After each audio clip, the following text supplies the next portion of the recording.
नाशिक येथे होणाऱ्या कुंभमेळ्यासाठी तेथील वृक्षतोड जी होणार होती त्याला खरं तर पर्यावरणप्रेमींनी विरोध केला आणि आता सुद्धा हा सर्व जो वाद आहे तो राष्ट्रीय हरित लवामध्ये आज सुनावणी झाली आणि याला 28 एप्रिलपर्यंत जी आहे ती स्थगिती दिली नाही। या सर्व गोष्टींची जी कायद्याची बाजू मांडणारे वकील श्रीराम पिंगळे सध्या आपल्या समवेत आहेत, आपण त्यांच्यासोबत चर्चा करू। सर, आज हरित लवादने वृक्षतोडीसाठी स्थगिती दिली आहे, नक्की काय आज या सर्व हरित लवादच्या या ठिकाणी झालं?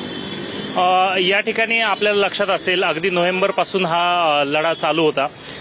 ऑक्टोबर नोव्हेंबरमध्ये तपोवनाचं आंदोलन खूप तीव्र झालं आणि हरित लवादानं तेव्हा देखील एक स्थगिती दिली होती। त्यामध्ये असं सांगितलं होतं की आपण न्यायिक प्रक्रिया पूर्ण करून वृक्षतोड करावी, पण त्याचंही पालन केलं नाही। त्यानंतर काही लोक हायकोर्टमध्ये गेले, तिथंही त्यांना रिप्लाय फाईल करण्याचे आदेश झाले, तिथंही महापालिकेनं रिप्लाय फाईल केला नाही। त्यानंतर अश्विनी भट मॅडम वाडीवरे ते समृद्धी महामार्गापर्यंतच्या वृक्षतोडीबद्दल मान्य हरित लवादाकडे आल्या, त्याच्यातही रिप्लाय फाईल केला नाही, तिथंही प्रोसिजर फॉलो केली नाही।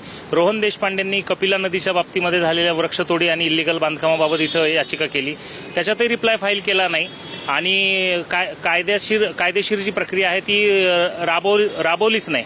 आणि आता परत मागच्या 7 दिवसामध्ये 26 तारखेपासून 5 तारखेपर्यंत साधारण 1500 झाडं महानगरपालिकेनं बेकायदेशीरपणे तोडलेली आहेत। तर यामध्ये आम्हाला एकच अपेक्षित आहे की त्यांनी जी काही कायदेशीर प्रक्रिया आहे ती पूर्ण करावी आणि त्याचा अर्थ असा आहे की जेव्हा एखादी ऑब्जेक्शन नोटीस त्यांनी दिली जाते, त्याला ऑब्जेक्शन्स घेतले जातात, त्याच्यावर सुनवाई होऊन त्यांनी पूर्ण रिझन्ड ऑर्डर त्या ठिकाणी पास केली पाहिजे आणि ती ऑर्डर पास केल्यानंतर साधारण 3 आठवडे सर्वांना ती वेबसाईटवरती पब्लिश करून वेळ दिला पाहिजे की कोणाला काय ऑब्जेक्शन असतील, न्यायालयात जायचं असेल तर।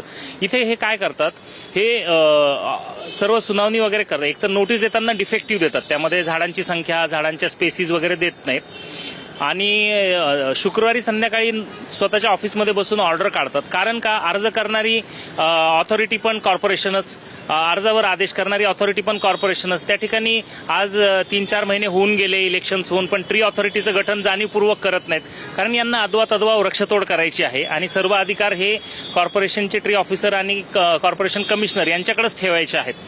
आणि ह्या सगळ्या गोष्टी आज न्यायालयाच्या निदर्शनास आल्या आणि त्यामुळं खेद व्यक्त करत न्यायालयानं यामध्ये स्थगिती दिलेली आहे आणि नाशिक महानगरपालिकेला एकही झाड तोडण्यापासून 28 एप्रिलपर्यंत मज्जाव केलेला आहे। आणि आता तुमच्या समोर सांगतो की आम्ही हा आदेश, त्यांचे वकील तिथे समक्ष हजर होते, तरी पण 1 तास होऊन गेला, कुठल्याही ठिकाणी वृक्षतोड थांबलेली नाहीये। वृक्षप्रेमी इथं तिथं पळापळ करतायत, पण ती वृक्षतोड अजून देखील थांबलेली नाही। आम्हाला लेखी आदेश येऊ द्या, तोपर्यंत आम्ही ही कत्तल करत राहणार, अशी आडमुठी भूमिका ही कॉर्पोरेशनने घेतलेली आहे। सर, वृक्षप्रेमी आहे ते प्रचंड नाराज आहे। जवळपास 500 वर्षापूर्वीची सुद्धा झाडं या ठिकाणी होती, ती सुद्धा त्यांची कत्तल करण्यात आली, तोडण्यात आलेले आहेत।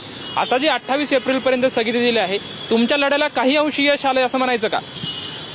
हे नक्कीच ह्याला यश म्हणावं लागेल ह्या परिस्थितीमध्ये, पण आम्हाला अत्यंत खेद वाटतो की माननीय हायकोर्टाच्या 2015च्या आदेशानं वाचलेली ही 500 वर्षांपूर्वीची झाडं ह्या लोकांनी अमानुषपणे तोडलेली आहेत आणि ही कत्तलच आहे असं आम्ही समजतो आणि आम्ही याचा पूर्ण पाठपुरावा सर्व फोरम्सवरती करणार आहोत, हे नक्की। एकीकडे हरित लवाद जे आहे ते स्थगिती देत आहे, मात्र सध्या झाडांची तोड जी आहे त्या ठिकाणी सुरू आहे, याला एक राजकीय वरदहस्त आहे, त्याच्यामुळे असं होत आहे। ह्याला राजकीय वरदहस्त, राजकीय उदासीनता आणि प्रशासनाचा उन्माद ह्या सर्व गोष्टी कारणीभूत आहेत असं मला वाटतं की नाशिक महानगरपालिकेच्या ज्या कमिशनर आहेत आणि नाशिक कुंभमेळा आयुक्त जे आहेत ते कायदा होऊन बसलेले आहेत आणि प्रचंड भ्रष्टाचारामध्ये ते लिप्त आहेत आणि व्यस्त आहेत। त्यांना पर्यावरण आणि अशा क्षुल्लक गोष्टींकडे लक्ष द्यायला वेळ नाहीये आणि जाणीवपूर्वक सर्वांच्या छाताडावरती बसून ते जी वृक्षतोड करत आहेत हे त्यांना कुठेतरी फेडावं लागणार आहे आणि आम्ही त्यांना सर्व फोरम्सवरती ह्याची उत्तरं द्यायला लावणार आहोत, हे नक्की। आता 28 एप्रिलला काय कुठल्या निर्णयाची अपेक्षा तुम्हाला आहे आणि ते सर्व निर्णय आपल्याला पाहायला मिळेल? आम्हाला सर्वात प्रथम तर 5 महिन्यानंतर का होईना कॉर्पोरेशनच्या वकिलांनी जे आज तिथे स्टेटमेंट केलंय की आम्ही काहीतरी रिप्लाय त्याच्यामध्ये दाखल करतो, तो रिप्लाय त्यांनी दाखल करावा, त्याच्यानंतर पुढची ऍक्शन प्लॅन ठरवता येईल। कारण आजपर्यंत त्यांची मोडस ऑपरेंडी राहिली आहे की हायकोर्टामध्ये हरित लवादामध्ये काही रिप्लाय फाईल करायचं नाही आणि आपल्याला वाटेल तसे आदेश करायचे आणि वृक्षतोड करत राहायची। ही जी त्यांची मोडस ऑपरेंडी आहे त्याला कुठेतरी चाप बसेल आणि 28 तारखेला त्यांची सर्व अंडी पिल्ली बाहेर येतील आणि त्यांचे काय म्हणणं येते त्याच्यानुसार आम्ही पुढील गोष्टी ज्या आहेत त्या बाबींचा विचार करून आमचं म्हणणं सादर करू. 28 एप्रिलच्या निर्णयापर्यंत आम्ही वाट बघणार आहोत. मात्र आमची जी लढाई आहे ती सुरूच राहणार आहे. ज्या पद्धतीनं झाडांची कत्तल केलेली जात आहे ती खरं तर ती नैतिकतेला धरून नाही, मात्र आमचा लढा जो आहे तो चालूच राहणार अशी प्रतिक्रिया जी आहे ते वकील श्रीराम पिंगळे यांच्याकडून आपल्याला देताना पाहायला मिळत आहे. कॅमेरामॅन अभिजित पी सोबत लक्ष्मण जाधव, TV9 मराठी, पुणे.